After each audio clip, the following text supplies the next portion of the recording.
রাজ্জাক খানের স্ত্রীকে সরকারি চাকরি দিয়ে রাজ্জাক খানকে শহীদ আখ্যা দিয়েছেন শওকত মোল্লা, কি বলবেন এই বিষয়ে?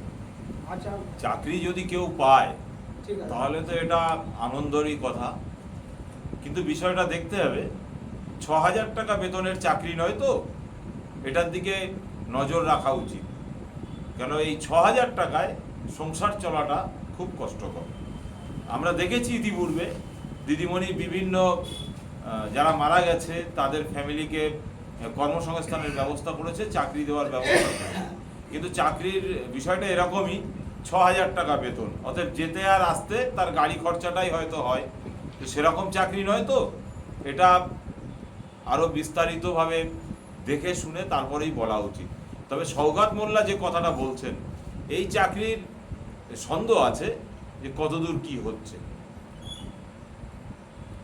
রাজ্জাক খান খুনে মোফাজ্জল বাদে বাকি 7 জন সবাই আইএসএফ এর, অতএব আইএসএফরাই খুন করেছে এমনটাই দাবি করছেন শওকত মোল্লা। সারাসার মিথ্যা কথা বলছেন। কেন শওকত মোল্লা তাহলে জানে আইএসএফ এর কারা কারা? শওকত মোল্লা নিশ্চয়ই তার সঙ্গে যুক্ত ছিলেন হয়তো, এটা বিষয় নয়। শওকত মোল্লা এখন আইএসএফ নামক ভূত শওকত মোল্লার মাথায় ঢুকে গেছে, যার কারণে যাই হোক না কেন ভাঙড়ে কোনো একটা কিছু হলেই তার দায় শওকত মোল্লা চায় এটা আইএসএফ করেছে।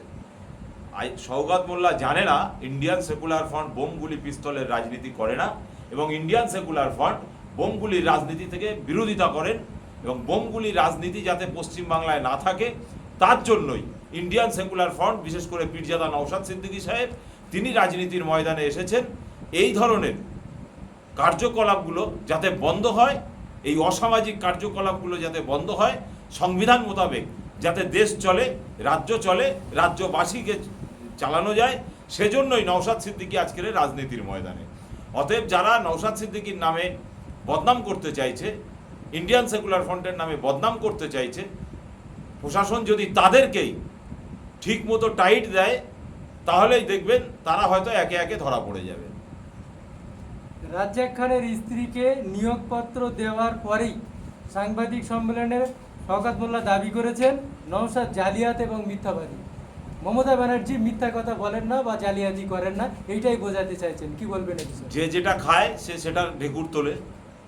ও নিজে মিথ্যাবাদী বলেই মানুষকে মিথ্যাবাদী বলে আখ্যায়িত করে, উনি নিজে জালিয়াত বলে মানুষকে জালিয়াতি বলে আখ্যায়িত করে।